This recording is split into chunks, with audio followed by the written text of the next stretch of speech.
Honestly, what is that? The voice, belonging to a man named Mr. Davison, was a low grumble coated in the entitlement of old money and expensive whiskey. It cut through the gentle clinking of silverware on porcelain at the Gilded Quill, a restaurant so exclusive that its ambient noise was a carefully curated symphony of wealth.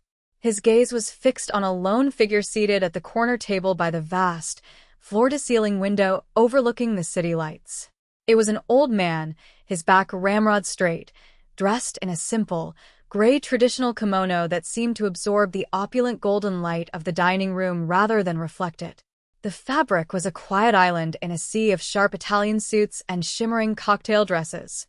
Some people have no sense of decorum. This is a place of class, not a costume party. Mr. Davison's companion, a younger man who mirrored his mentor's sneer, chuckled in agreement. The restaurant manager, Mr. Alastair, glided over to their table, his movements as smooth and rehearsed as a ballet dancer's. He offered a thin, placating smile. "Rest assured, Mr. Davison, I am monitoring the situation." His eyes flickered toward the old man with an expression of profound irritation, as if the man's very presence was a stain on the restaurant's pristine reputation. From across the room, Chloe watched the exchange from behind a polished silver serving tray. At 20 years old, she was a ghost in this ecosystem, her dark blue uniform designed to blend into the shadows. She moved with a quiet efficiency that was born of necessity, her shifts here funding a life no one in this room could possibly imagine, a life of worn textbooks, late-night studies in international diplomacy, and the slow, disciplined mastery of languages that felt like secret keys to other worlds. She saw the old man not as an eyesore, but as a portrait of stillness and dignity. His hands rested in his lap, his face was serene, and his eyes, when they swept over the room, held a deep, assessing quality. They weren't lost. They were observing. She felt a familiar knot of discomfort tighten in her stomach.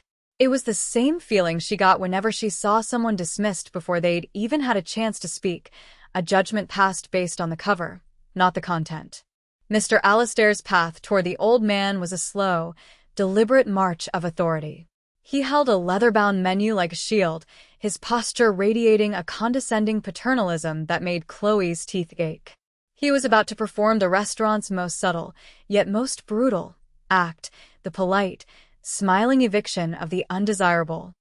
"Good evening, sir," Mr. Alastair began, his voice several decibels too loud, each word enunciated with the painful slowness one might use for a child or a simpleton. The old man looked up, his expression unchanging. "Welcome to the Gilded Quill. Do you understand English?" The old man offered a slight, almost imperceptible nod, but remained silent. Mr. Alastair's plastic smile tightened. This was not going to be easy. He saw the frayed edge of the man's sleeve, the simple wooden sandals that peeked from beneath the hem of his robe, and his internal calculus was complete. This person was not a patron. He was a problem. Perhaps something simple? Mr. Alastair continued, not even bothering to open the menu. A soup? Or maybe just some water. "The kitchen is very busy tonight." The implication was clear. Order something cheap and leave quickly.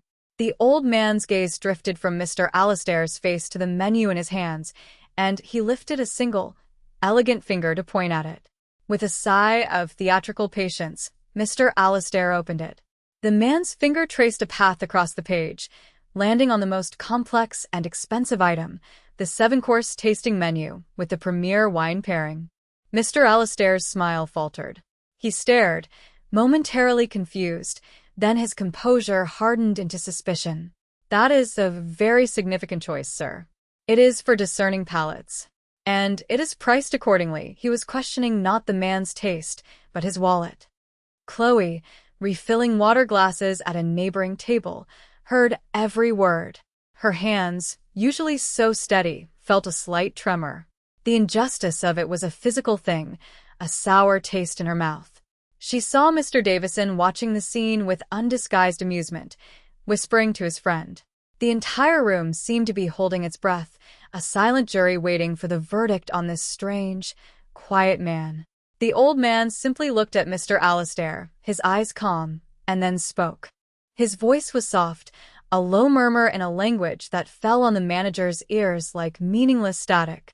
The words were fluid and complex, imbued with a formal cadence that Chloe recognized instantly.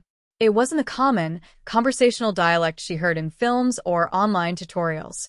It was a rarer, more classical form, the language of scholars and old noble families, a dialect she had spent hundreds of hours deciphering from ancient texts and academic recordings. Her heart hammered against her ribs. He wasn't just speaking another language. He was speaking a poem of polite, layered inquiry, asking a question about the chef's philosophy that was more profound than anything Mr. Alastair could ever hope to comprehend. But to the manager, it was just noise. "I'm sorry, I don't understand that gibberish," Mr. Alastair said, his voice dripping with finality. He snapped the menu shut. "I think it's time for you to leave." He motioned subtly to one of the security staff lingering near the entrance, a silent command to prepare for an escort.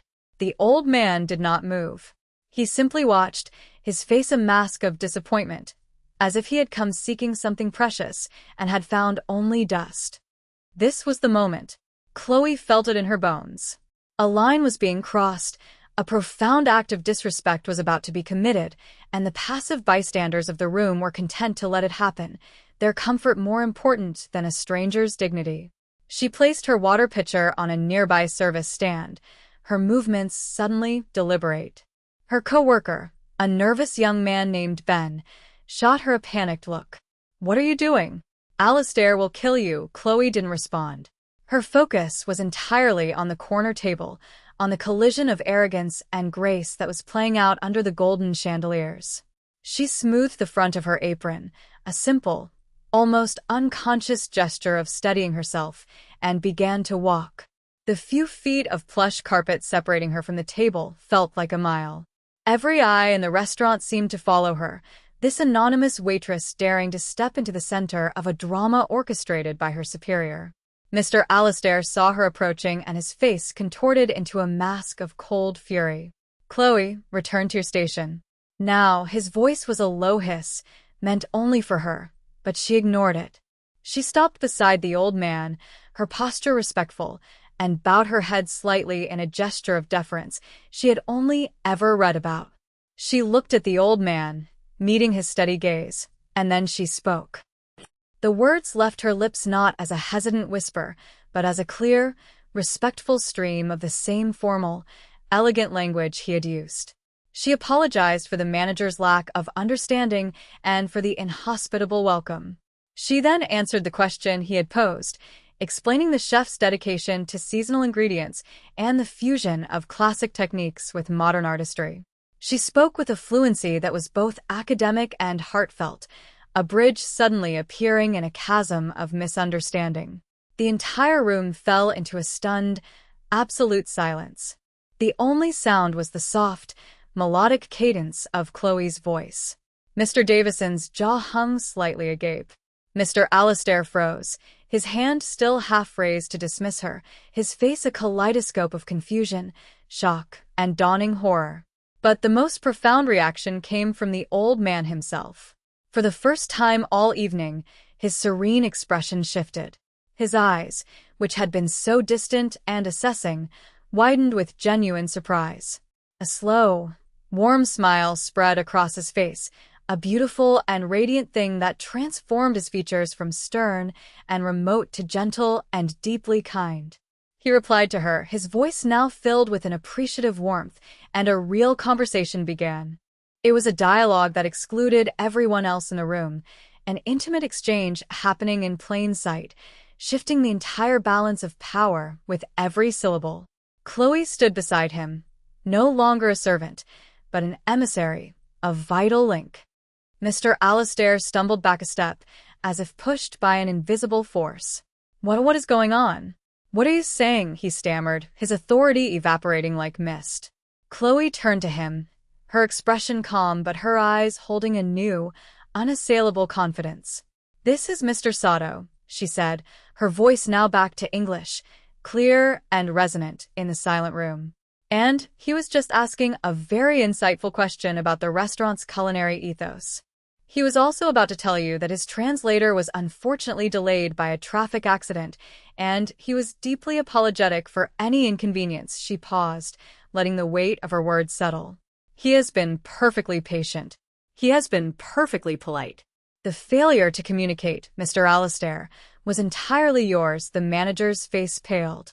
The word Sato seemed to echo in the air, a name that carried the weight of international commerce and quiet, immense power.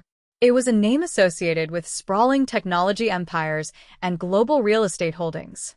Mr. Davison, who prided himself on knowing every major player in the city, suddenly looked as if he'd swallowed a shard of glass. He began to shrink in his seat, his earlier bravado replaced by a sickening dread. He had not just insulted a tourist, he had mocked a titan. The game had changed, and they were all on the losing side. Mr. Sato then spoke again, a longer, more measured series of statements, his eyes fixed on Mr. Alistair. Chloe listened intently, her face a neutral mask, but her mind processing the calm, devastating weight of his words. When he finished, she turned her gaze to the manager, who was now sweating under the expensive lighting. Mr. Sato would like me to translate for him now, she said, her voice devoid of triumph, filled only with a quiet gravity. He says that a business, much like a person, reveals its true character not in how it treats its friends, but in how it treats its strangers. He came here tonight unannounced because he is in the final stages of acquiring the entire building this restaurant is housed in. The Gilded Quill was to be the jewel in the crown of his new property. He came to see if it was a place of true hospitality or merely a place of expensive plates. She let that sink in before delivering the final blow. He has found his answer. He says the food may be exquisite, but the soul of the establishment is rotten with arrogance. He cannot, in good conscience, have his name associated with an organization that judges a man's worth by the clothes he wears. Mr. Alistair looked as if he was about to collapse. Please tell him it was a misunderstanding, he pleaded, his voice cracking. A terrible mistake. Chloe looked back at Mr. Sato, who gave a slow, deliberate shake of his head. She turned back to the manager. There was no misunderstanding. You understood him perfectly. You saw a man you believed to be beneath you, and you treated him accordingly. That is the only truth that matters to him now. With a final, quiet word to Chloe, Mr. Sato pushed his chair back and rose to his feet. His simple gray kimono seemed to have transformed. It no longer looked plain, but elemental, a symbol of a power so vast it had no need for adornment. He walked past Mr. Alistair without a second glance, a silent dismissal more potent than any shouted insult. He paused beside Mr. Davison's table. The man flinched, refusing to meet his eyes. Mr. Sato said nothing to him. He didn't need to. The humiliation hanging in the air was punishment enough. As Mr. Sato reached the exit, he turned and beckoned to Chloe. She followed, leaving behind a room of silent, gaping diners and the wreckage of two men's careers. In the grand marble lobby, away from the prying eyes, Mr. Sato turned to her, his kind smile returning. He spoke to her at length, his tone now that of a mentor, a leader. He explained that his global enterprises were always in need of people with her unique combination of skills, linguistic talent, emotional intelligence, and, most importantly, integrity.